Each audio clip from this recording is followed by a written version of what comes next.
Hi, Malati Vijay Kumar welcoming you once again to Meen Man Cooks. In today's episode, let's see a basic red gravy.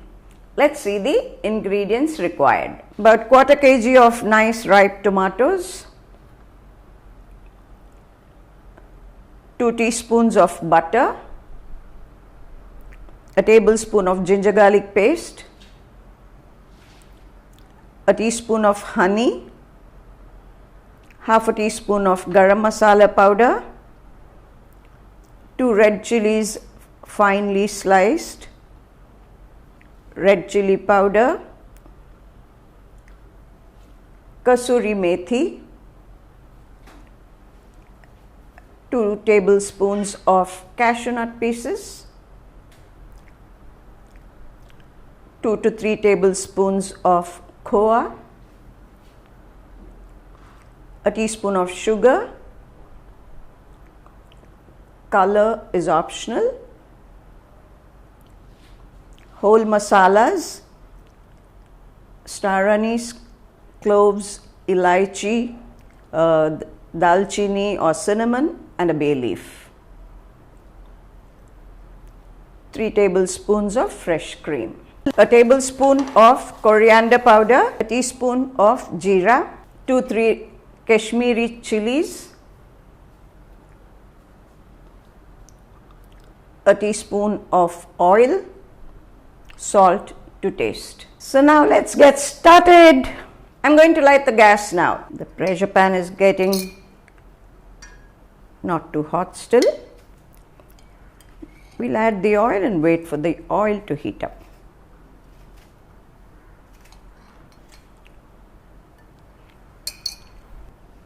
The oil is hot, let's add the whole spices.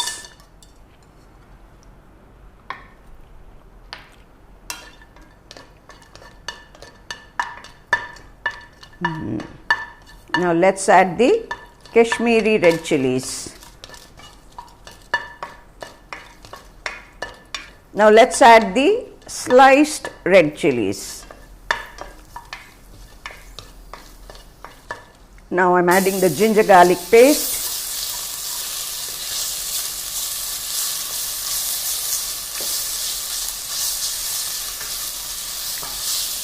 The cashew nut pieces.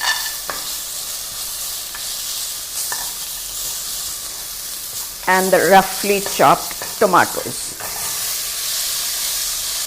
We've initially added a tablespoon of oil. We can add another tablespoon so that the tomatoes cook well. We'll saute it for another 2-3 minutes and add the salt and chili powder. Cook on a low flame. That way it softens, takes its time but softens very well, and all the flavors also get into the tomatoes. So now it's time to add the salt and chili powder because the tomatoes have turned a little soft. Salt, chili powder, coriander powder, and the garam masala powder. You must have noticed initially that the masala was sticking to the base of the cooker. The tomatoes have turned soft, so they have absorbed the masalas. Now we've added powders, so it's likely to catch again at the bottom. Before we close the cooker, let's add just a tablespoon or 2 of water. All the ingredients have come together very well. We'll add 2 tablespoons of water. If we think we need a little more, we can go up to half a cup.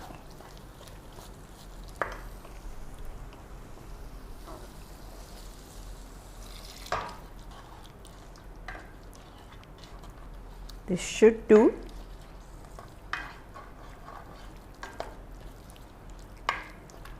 I'm going to give it about 3 whistles. So let me add the remaining water now.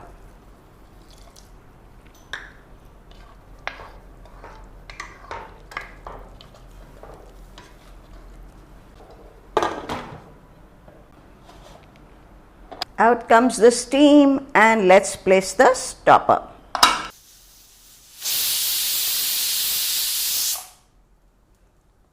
We heard the first whistle and I'm beginning to get the flavors already. Since it's a very small quantity, I'm going to switch it off after the third whistle. Normally when we eat out, not everybody at the table opts for the same dish. One wants a chicken butter masala, one wants a kofta, one wants maybe a prawn curry. So they cannot be making all the dishes then and there. Most restaurants follow this principle. They have the base ready, be it the red gravy, the white gravy or the yellow gravy. As and when the orders come, they have to add the main ingredients to it. Just bring them all together, cook it up, and you're ready to serve a piping hot, fresh side dish. Same can be done by us at home. We are only doing a much smaller quantity. Of course, commercial, you have to cook on a very large scale. So if you have plans of opening your own restaurant, why not? Start practicing it at home now. You will master it very, very soon.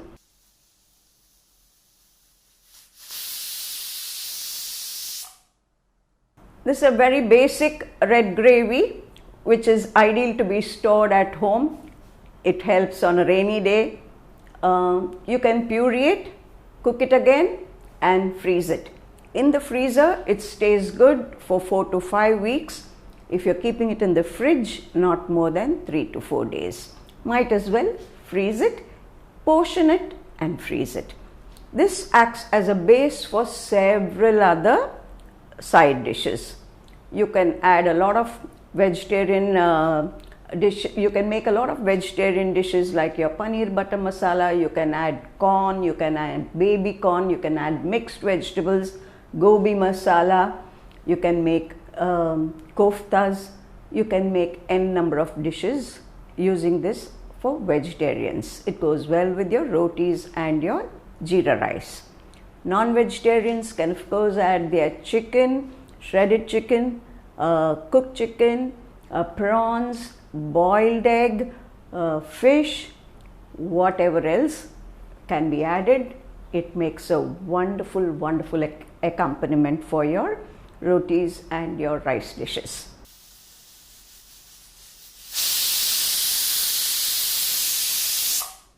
So I'm switching off the gas now. If you're making a larger quantity, you may have to give it 4-5 whistles. Anyways, we're going to blend what we've pressure cooked, so ensure that it is nice and soft. We have not added onions to this. It's optional. You want to use onions as well, you can, no problem. But the shelf life is much better when you do not add onions. Because we use this extensively, we prefer not to add onions. You can even make it as it is. When you're preparing the dish, you could saute some onions and add the gravy to it. So now let's open and check out how the gravy looks.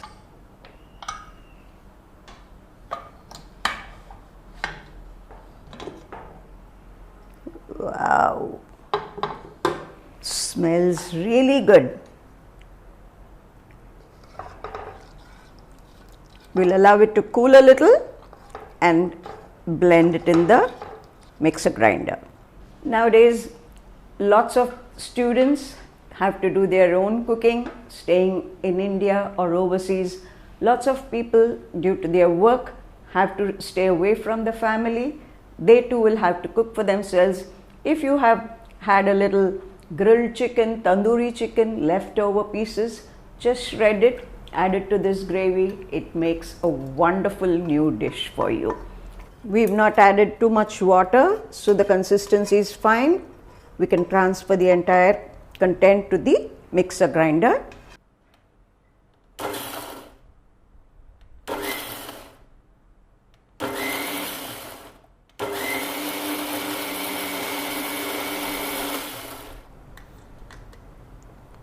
Oh, perfect, satin smooth.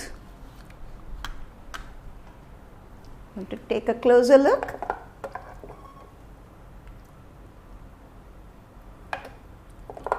Very well done. My God, it smells lovely. It's called butter masala only because of the texture and not because we add a whole lot of butter. Now let's strain the ground paste.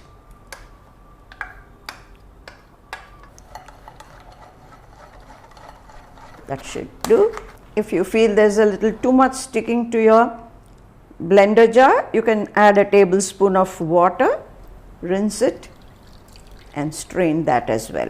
Now you can see how the straining of the ground paste helps. Just a few fragments of the whole masalas, fiber from the ginger, garlic and tomato skins is all that is here. The texture of your gravy will be much better when you strain it like this. This is the basic gravy. You can freeze it as it is. The day you're preparing your side dish, you can do the next step which we're going to show you. Now let's light the gas. Don't rinse this and add it to the gravy. We are retaining it because once we add the butter to it, it gives a nice smoky flavor to the gravy and enhances the taste. So now the pan is hot. Let's add the butter. The butter is melting. Let's add the jeera and the bay leaf.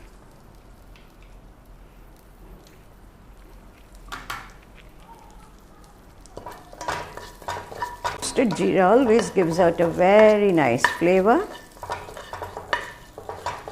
Now let's add the pureed masala and tomato.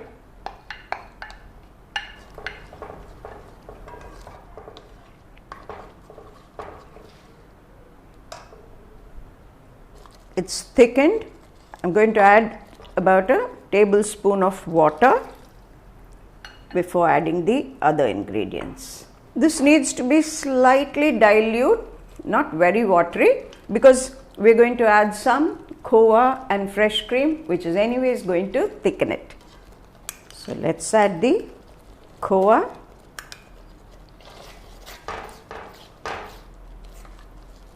The sugar, just a little, honey,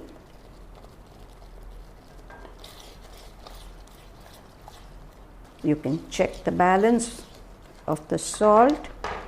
Crush the kasuri methi between your palms. Yes, and now let's add it to the gravy. Wow, what a flavor! This kasuri methi is magical. It gives the makhani flavor, so don't ever omit it. It really changes the entire picture of the dish. The color as it is looks fantastic, so I don't want to add any artificial color. If you like yours more orangish, add a few drops of the liquid color. Now we need to check the balance of the spice and the salt and the sweet, of course.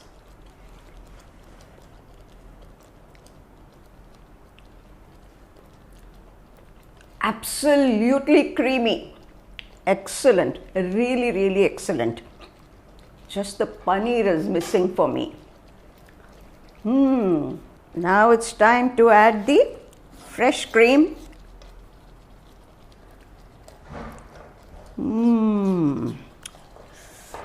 Oh, lovely.